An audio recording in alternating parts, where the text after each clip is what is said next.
Audiencia, buenas noches, y sean todos bienvenidos al primer episodio de Estación Siniestra, donde podrás sintonizar los mejores relatos de terror. Mi nombre es Santiago, y es un placer acompañarlos esta noche de historias. Así que, ¿qué les parece si comenzamos con el primer relato que nos manda Alfredo González? ¿Están listos y listas? Bueno, comencemos.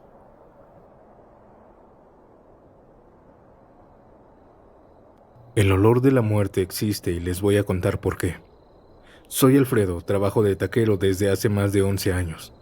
Me levanto temprano, preparo la carne, la salsa, los limones y me instalo en la esquina de siempre, en una colonia del centro de México. No es el mejor trabajo, hay mucha competencia, pero me ha dado de comer todos estos 11 años. Y con el tiempo ya hasta le agarras cariño al olor de la carne, a todo en general. Pero hubo algo que les voy a contar, que esa experiencia para mí fue traumante. Y es que hace algunos años atrás, de la nada comencé a notar algo que sinceramente me cambió la manera de ver la vida. Todo empezó con mi abuelo. Él ya estaba grande, parecía estar fuerte, se mantenía firme, sin embargo, de la nada enfermó y poco antes de morir, noté algo raro en él. Un olor. Era como una mezcla de humedad, de hierro, cenizas, algo que yo no puedo describir bien, como un aroma rancio, pero no de edad, sino de existencia. No le di mucha importancia, pensé que tal vez estaba exagerando, ya que mi abuelito ya no se duchaba. Un mes después, él falleció. Y ahí empezó todo. Un cliente viejito llamado Martín, que iba casi a diario por sus tacos, él también comenzó a oler igual de la nada. No como un viejito cualquiera, no a sudor, no a ropa sucia. Era ese mismo olor, el mismo aroma que había olido en mi abuelo. Y así días después, así sin más, también falleció. Ahí ya me empecé a sacar de onda. Con el tiempo traté de olvidarlo, tal vez una simple coincidencia nada más. Pero no se quedó ahí. Años más tarde, sucedió de nuevo. Esta vez con una señora llamada Coco. No era tan grande, unos 65 tal vez. Se veía fuerte, entera, bien arreglada. Pero de pronto, un día natural, comenzó a oler. Era el mismo aroma. Ella llegaba y ese olor era más fuerte que los tacos y al parecer solo yo lo percibía. A los pocos días me enteré que también ella había muerto, de un infarto. Y fue en ese momento donde el miedo se me metió hasta los huesos, porque creo que no era casualidad. Yo lo sabía. Ese aroma anunciaba la muerte. Lo peor vino después, cuando ese olor comenzó a emanar de una persona que me dolía perder. Mi papá. Él ya estaba pensionado. Había trabajado muchos años como policía y ahora vivía tranquilo, viendo la tele, regando las plantas, jugando con sus nietos. Pero de repente ahí estaba, ese hedor. Lo sentía en su ropa, en su piel y hasta cuando me daba un abrazo. Al principio quise ignorarlo. Pensé que eran paranoias mías. Pero no, era real. No quise quedarme de brazos cruzados y como uno se agarra de lo que sea cuando tiene miedo, decidí llevarlo con una médium, que según me recomendaron, tenía el don de la clarividencia, es decir, veía el futuro. Ella nos citó en su casa un miércoles a las 11 de la noche. Quería empezar justo a la medianoche. Decía que esa era la hora en la que los muertos hablaban más claro. La casa era vieja. Todo olía a alcohol y a hierbas secas. Entramos a una habitación pequeña apenas iluminada por unas veladoras. Nos sentó al frente de una mesa redonda de madera y comenzó a tirar unos dados grandes con símbolos raros. Después de un rato empezó a hablar. Le dijo a mi papá cosas que nadie más sabía, detalles de su infancia, nombres de compañeros de trabajo, hasta cosas que le habían pasado en operativos cuando él era policía. Y entonces, también le soltó: la muerte ya lo anda buscando, don Julián, y viene con un hambre. Después de eso dijo que iba a bajar un espíritu que nos hablaría a través de su cuerpo, un alma que podría advertirnos de lo que venía. Cuando comenzó a hacer aquel ritual, la habitación poco a poco se volvió helada, de verdad muy fría, como si alguien hubiera abierto una puerta al invierno. La médium empezó a murmurar cosas y de pronto su rostro cambió. No sé cómo explicarlo, pero se le marcó más la mandíbula. La nariz se le hizo más tosca. Hasta su sombra en la pared parecía la de un hombre. Él o ella abrió los ojos y no eran los mismos. Su mirada era desafiante, pesada, y su voz era como la de un hombre fumador con carraspera ronca. Y aquella cosa habló. Julián Herrera Mendoza, pronunció, sin que nadie hubiera dicho jamás su nombre completo en esa sesión. No aceptes la invitación de la mujer. La muerte va contigo en ese viaje. Después aquella mujer cayó hacia atrás de la silla y segundos más tarde, la médium despertó, como si nada. No recordaba lo que había dicho y nos dijo que no le dijéramos lo que aquel espíritu nos había contado. Pagamos, nos fuimos en silencio de ahí. Y entonces pasó lo impensable. 2 días después su hermana, mi tía, lo invitó a un viaje a Cancún en camioneta, así de la nada. Quería que fuera con ella y unos amigos. Mi papá tenía años con ganas de conocer el mar. Por un momento pensé que no habría forma de convencerlo de no ir. Pero algo en él, algo en su instinto lo hizo decir que no. Y fue la mejor decisión de su vida. Ese mismo fin de semana, en autopista rumbo al suroeste, un tráiler se quedó sin frenos y embistió la camioneta en la que viajaban. Volcaron. Todos terminaron en el hospital heridos, graves pero vivos. Mi papá ese fin de semana esquivó a la muerte por un hilo. Y también desde ese día dejó de oler de esa manera. ¿Coincidencia? ¿O así huele la muerte? ¿Ustedes qué opinan? Vaya relato. Y aunque no fue un relato de fantasmas o apariciones, créanme que fue macabro leerlo por primera vez. Pero ahora vayamos con la siguiente historia y viajemos un momento hasta Río Frío. ¿Están listos? Comencemos.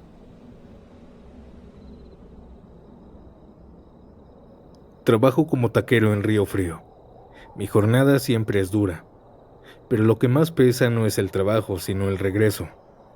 Cada noche cuando cierro la taquería, casi siempre alrededor de las 2 de la mañana o 3, agarro la camioneta con mi ayudante, el Chaparrito, así le decimos, y nos lanzamos de vuelta a Puebla. Es un camino largo, pero ya nos lo sabemos de memoria. Esa noche de aquel domingo parecía como cualquier otra madrugada. Habíamos vendido bien y yo solo pensaba en llegar a casa, darme un baño y dormir. Esa madrugada iba manejando tranquilo, a unos 80 kilómetros por hora sobre la autopista. Estaba algo solitaria, y mientras platicaba con el Chaparrito, vi algo a lo lejos, justo en la orilla del camino. Era una mujer. No parecía un fantasma, no. Ella se veía real, con su piel morenita, cabello negro, corto, ropa sencilla. Pero había algo extraño. Estaba descalza. Y sobre todo se notaba asustada. «No te detengas, güey», me dijo el Chaparrito, casi en susurros. «Esa es una trampa para asaltarnos». Yo también lo pensé. Las noticias están llenas de historias así, pero algo dentro de mí me jalaba. Pensé en mi madre, en mis hermanas, en mis tías, en mis primas. ¿Qué pasaría si alguna de ellas estuviera sola, en medio de la nada, rogando por ayuda? así que bajé la velocidad y me orillé. Le bajé el vidrio y le pregunté si estaba bien. Con voz entrecortada me dijo que su coche se había volcado y que había caído por una barranca. Me apuntó hacia un punto oscuro al otro lado de la carretera, donde no se veía nada.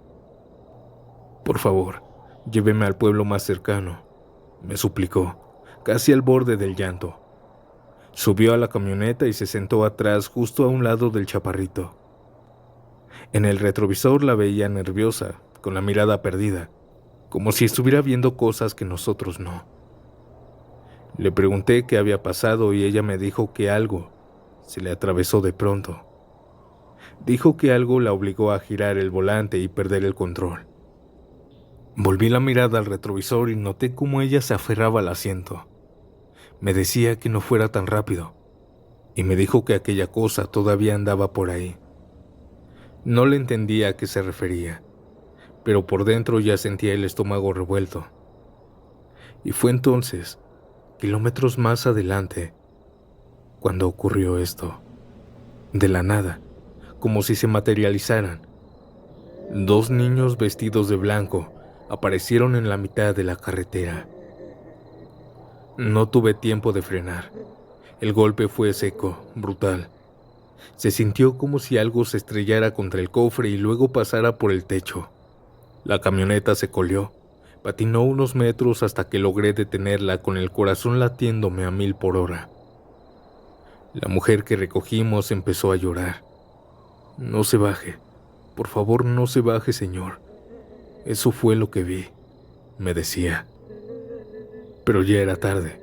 Yo salí corriendo a ver qué había pasado, buscando en el asfalto a aquellos niños. Pero no había nada, nadie. La autopista está bien iluminada, no había rastro de ellos. No había ni una sola gota de nada, ni un zapato, ni quejidos, ni llantos, nada, como si nunca hubieran estado ahí. Volví a la camioneta con las piernas temblando. El chaparro estaba pálido, mirando hacia el frente sin decir palabra. Me subí de nuevo diciéndoles que cómo estaban. Y entonces me di cuenta de algo. ¿Y la muchacha? Él volteó con la cara de espanto.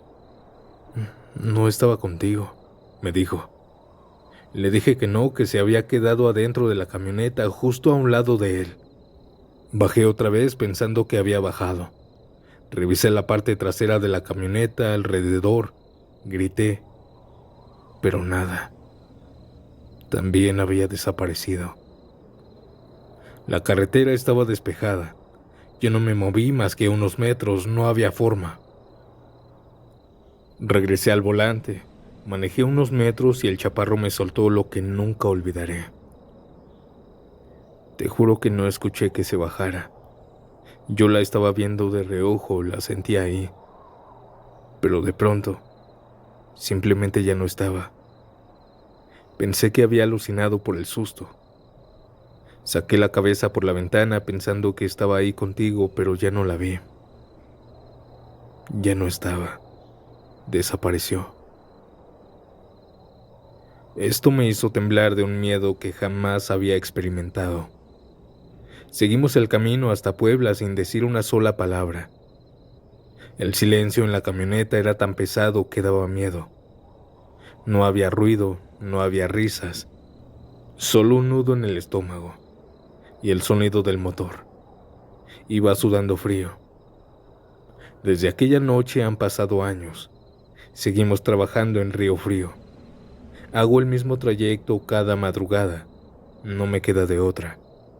Pero jamás he vuelto a recoger a nadie en la autopista. ¿Qué tal esta historia, audiencia? ¿Ustedes se pararían a ayudar a alguien por la carretera de madrugada? Déjamelo saber en los comentarios. ¿Y ahora qué les parece si los llevo de vuelta al centro de México, donde Odilon tiene esta historia para compartir?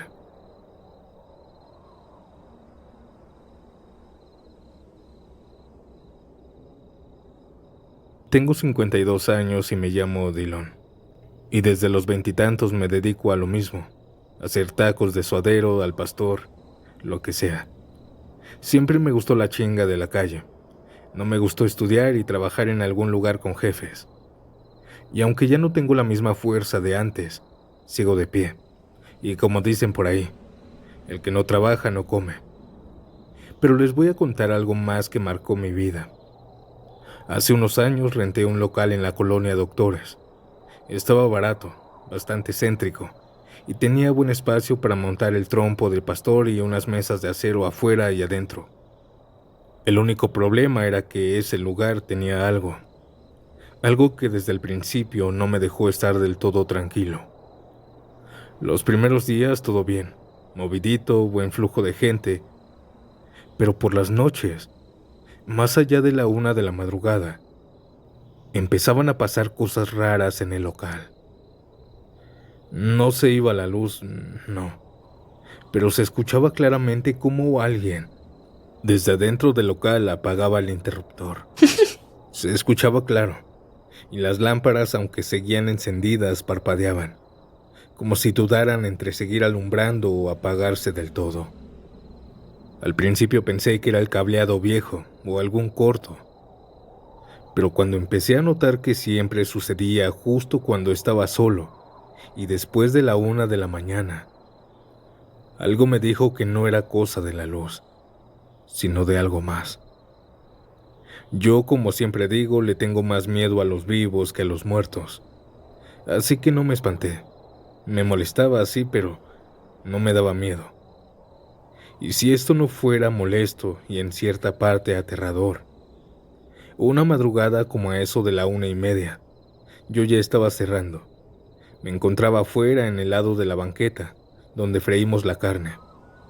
Estaba bajando el trompo de pastor y desde ahí tenía una vista clara hacia adentro del local, y especialmente hacia el baño que estaba al fondo. Estaba solo, sin clientes ni nada. Y fue entonces cuando escuché un golpe en seco. Se escuchó cómo se cayeron 2 cubetas que tenía adentro del baño. Me detuve, levanté la vista para ver qué había pasado, pero no vi nada. Hasta que volví la mirada al trompo. En ese instante, por el rabillo del ojo, vi algo asomándose desde la pared del baño. Era una mujer. Me detuve, volteé directo, y ella se escondió rápidamente, pero la alcancé a ver. Sus ojos eran totalmente negros, su piel blanca, muy blanca como el yeso. Recuerdo también sus uñas, largas, fácil unos 10 centímetros, y su cabello, muy negro, liso, cayéndole por delante del rostro. Vi cómo ella se escondió detrás de la pared. Ahí fue la primera vez que la vi. No les voy a mentir, me asusté un poco, me enojé también, mucho más. Me metí al local gritando: «Este lugar ya está ocupado, lárgate, aquí no me vas a venir a espantar». Abrí la puerta y todo estaba en orden. No había nadie, y ni las cubetas estaban tiradas. Los días siguientes todo siguió igual, pero ya no era solo el interruptor. Varias veces a la semana, por la madrugada, veía a aquella mujer de reojo, entrando al baño. Algunas veces la veía caminar y otras no caminaba. Más bien se deslizaba. Y más de una vez sentí que estaba detrás de mí. No la escuchaba, no hablaba, solo la presencia. Yo solo le decía, le gritaba que se fuera, que no me viniera a molestar. A los meses, cuando ya los clientes me conocían y yo les tenía confianza, una muchacha joven que siempre venía, como de unos 20 y tantos, me soltó algo que me dejó pensando. Ella me pidió algunas órdenes y cuando yo las estaba preparando, me preguntó desde su mesa: «Oiga, señor, ¿y aquí no lo han espantado? ¿No se le aparece nada?». Yo, en tono de burla, le dije lo de siempre: «Yo le tengo más miedo a los vivos que a los muertos». Ella sonrió, pero luego se puso seria. «Es que dicen que aquí murió una mujer hace muchos años. que era una bruja que vivía aquí cuando esto todavía no era un negocio.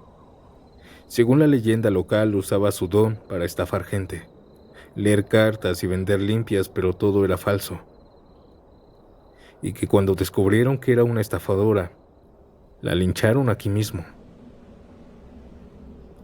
¿Aquí mismo?, le pregunté, con un escalofrío bajándome por la espalda. Sí, señor, en este local, cuando aún era su cuarto de aquella mujer. Me quedé callado, y después le conté que, en efecto, que yo veía sombras pasar por las madrugadas y que a veces me molestaban con la luz, pero que no era nada grave. Ella se espantó. Me quedé en ese local casi 3 años. 3 años en los que esa mujer se aparecía por las madrugadas. Yo no sentía miedo, más que nada sentía tristeza al saber cómo ella terminó. Y aún sigue pagando por su error, errando su alma en aquel lugar. Ella nunca me hizo daño. Con el tiempo dejé de pensar en ella como un ente maligno. Era más bien como una pobre alma en pena, una mujer escondiéndose de los vivos, asomándose desde la oscuridad, atrapada. Aún en pleno 2025, a veces pienso en ella y me pregunto si algún día podrá descansar en paz.